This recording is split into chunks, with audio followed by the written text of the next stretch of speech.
Hey guys, it's Hannah and welcome back to the Dyslexic Reader and welcome back to Novelty Chats, my Sunday videos where we have bookish themed discussions.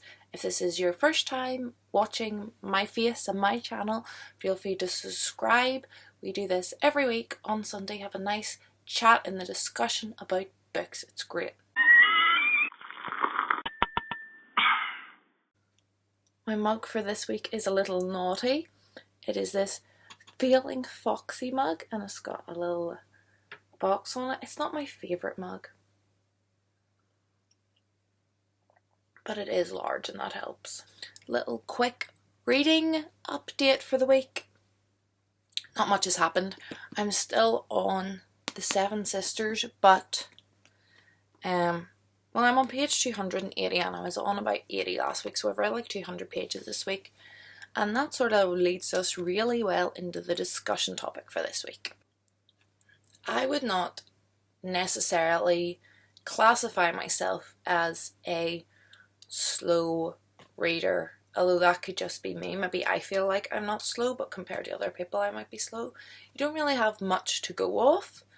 Certainly dyslexia slows the process, but I feel like I have worked my way around that in certain ways, because through school and university and work you cannot read slowly, so I think I have sort of built a framework for myself around the dyslexia, so although it does slow me, I also have tips to speed me, so it sort of cancels out, and I would say I read at an average pace.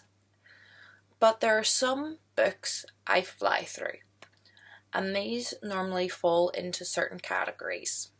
They're not too mentally tasking, the chapters are short, and the language is easy. And of course they are going to be quicker reads. You don't need as much mental brain power to read them, and for some reason the short chapters for me really help me fly through a book.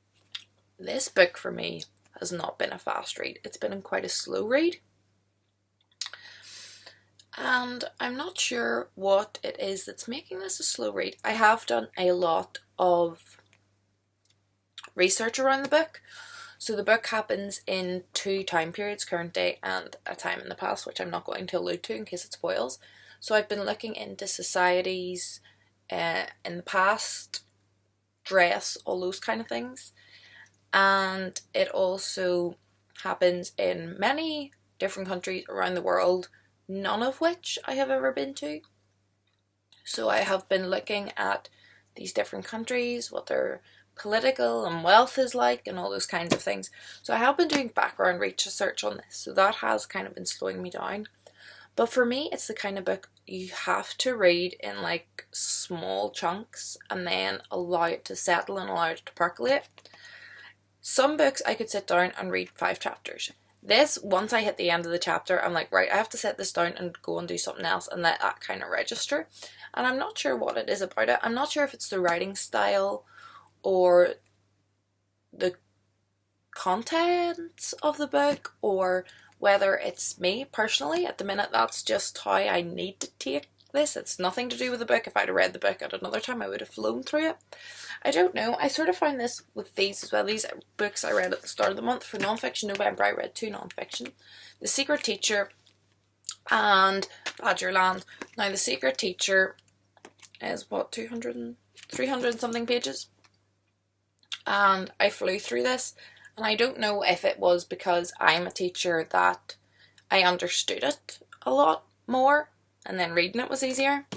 But when it came to Badgerland, again, I done extensive research around it, looking further into different things, and this is about the same length, and this book took me like just over 24 hours. It was split over 2 days, but it wasn't even like 24 hours, and this book took me a week, and they're pretty much the same length. It's not that the text is any denser, or that the text is probably denser in the teacher one, or that the like subject matter in this was over my head, or the writing style was hard to read.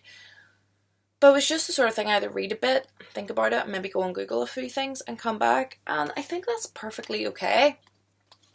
Like, there's not one right way to do it. It's not that I do it slowly or I do it quickly. I take it on a book to book basis, so I never know really what to believe when people say I'm a slow reader or I'm a really quick reader. Obviously you can generalize. I would read far more books quickly than I would read slowly, but that's still to do with the books. It's just I'm not picking up the books that take me longer to read, if you understand what I mean. And I think this would be interesting to discuss with you guys, because I think it is something that a lot of people will have thoughts on. Are we slow readers and quick readers? Obviously there are things that set people back, sight problems and things.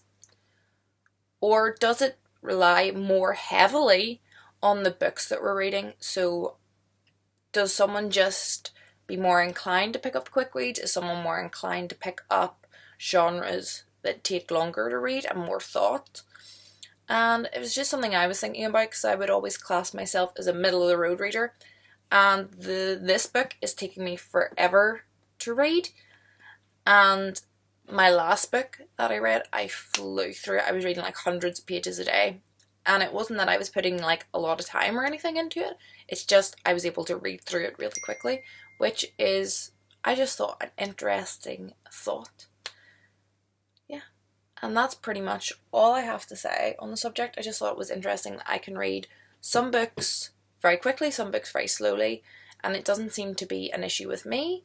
I think I found that it's more of not an issue with the book, but it just comes down to the type of book.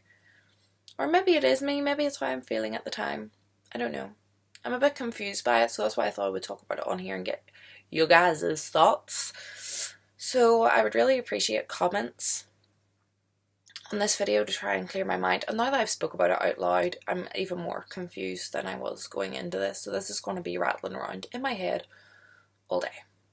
But that's the way it goes. I hope you're all happy, I hope you're all healthy, and hopefully I will see you in my next video. Goodbye.